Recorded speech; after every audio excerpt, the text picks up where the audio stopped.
Hello and welcome to this revision video. Today's question comes from Tracy, and she's taking the WJEC English Literature course and wants to know how to compare poems and to find out how to write a personal response. So hopefully this is relevant to you if you're doing the same board, but also if you have to compare poems at any stage. My first advice is always go to the exam board and the examiner's reports and the mark scheme. Those two things will tell you exactly what you need to know. So here is a mark scheme from a typical question. There are two poems, City Lilacs and Hughes Farm, and this is what the question says. Write about the poems and their effect on you. Show how they are similar and how they are different. Well, that's just really saying write about what you like, but point out the differences and point out the similarities when you get there. What does a personal response mean? Well, that usually means how does the poem affect you? How do you bring your personal experience to interpreting it? And that's difficult because you're 15 or 16 years old. You don't have an adult's range of experience. So the other thing you can do is compare it to other things you've read. We'll see what this looks like in a moment. Okay, next we want to scroll down to the information about their highest marks. So let's have a look at this in a bit more detail.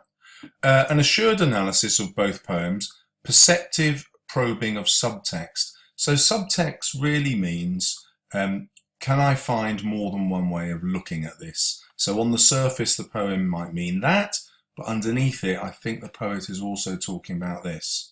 The significance of the lilac as a symbol, so this is a strong clue that you always have to write about symbolism. There'll be a clear appreciation of how both poets use language.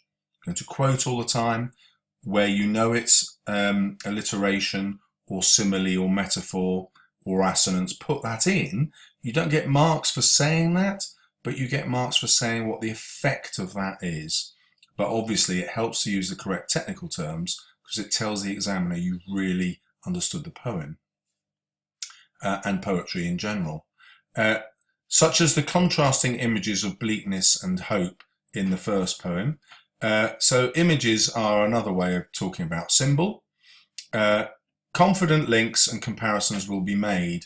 Now, they don't mind whether you put in the comparisons as you go or at the end. And a comparison for the literature exam means similarity or difference. In other words, anything that you note that's similar or different. You won't therefore have to look for these things because everything is either similar or different, isn't it?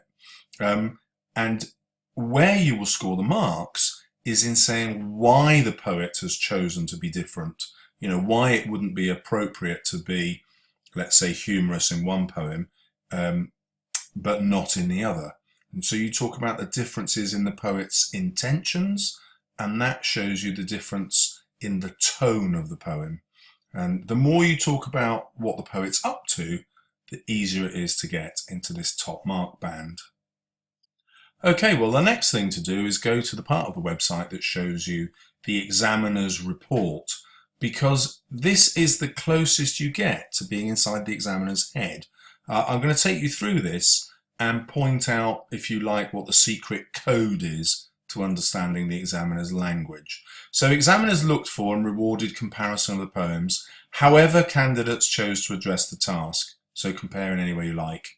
But in most cases there was some cross-referencing of details, as well as some comparison of mood and imagery.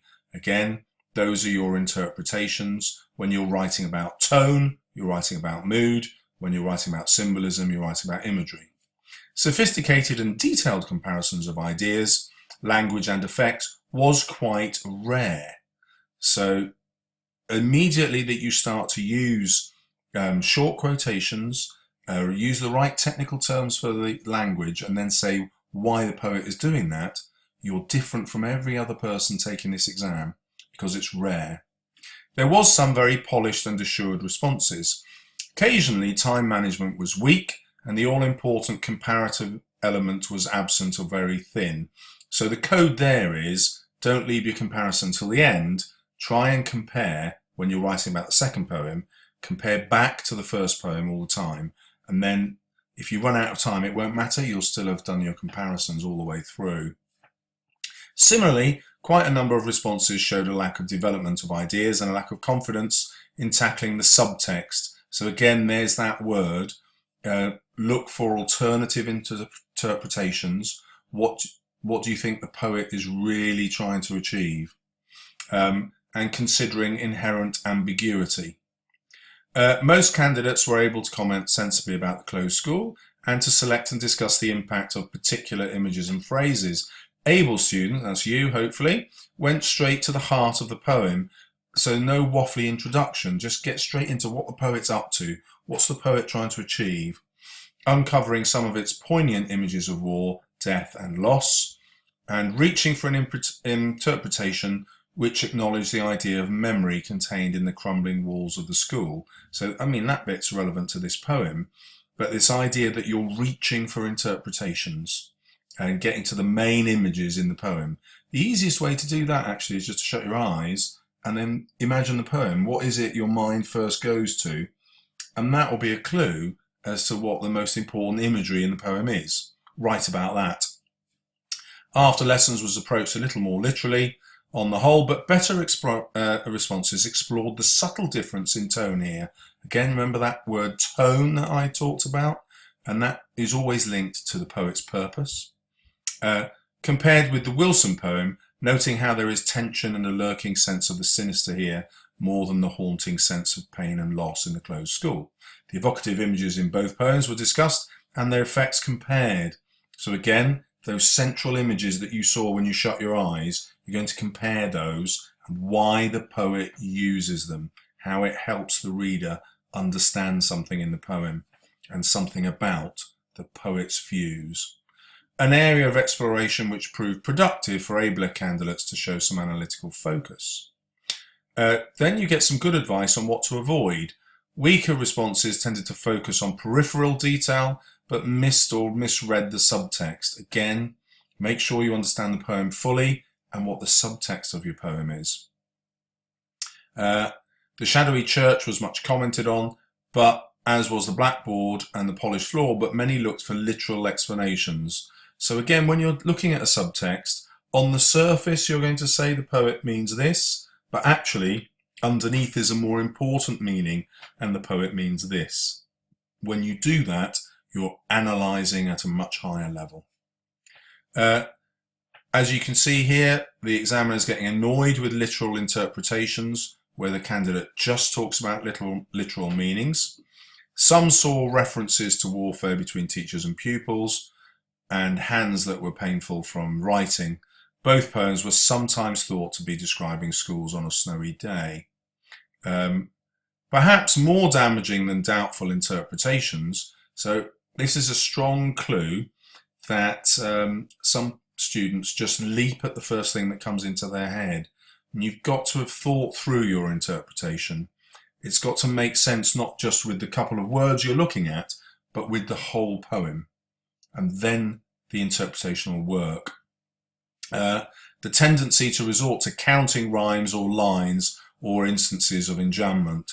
Again, if you're going to notice something about the structure of the poem, you have to say why it's there.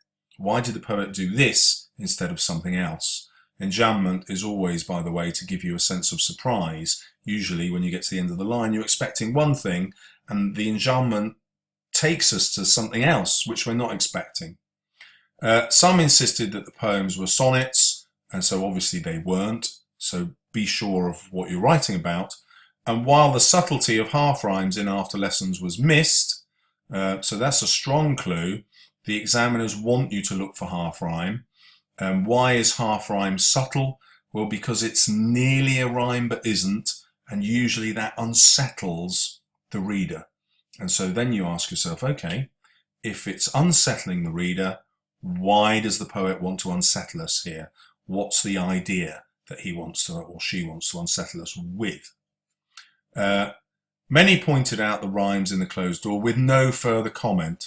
So whenever you find something to write about, you have to explain why the poet is doing it.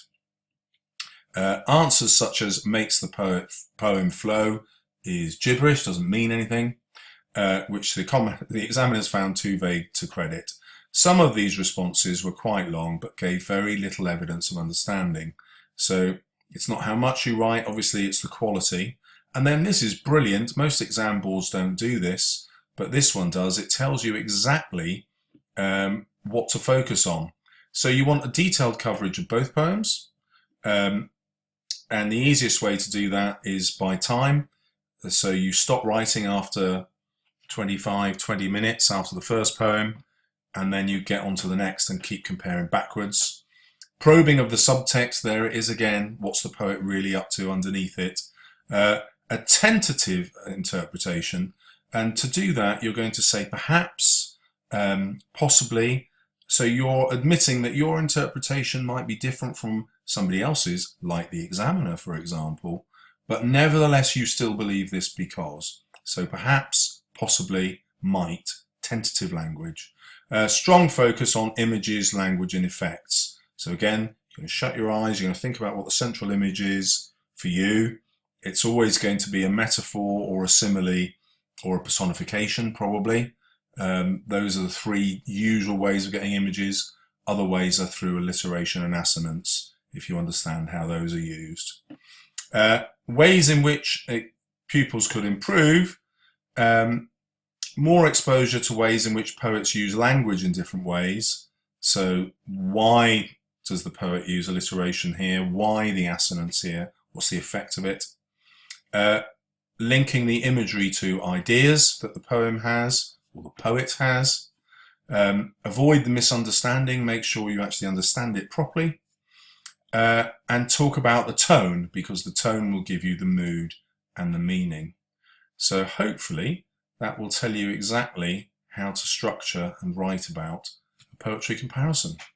So good luck. If you need any more revision videos, don't forget to subscribe and write a comment below, and I'll see what I can do.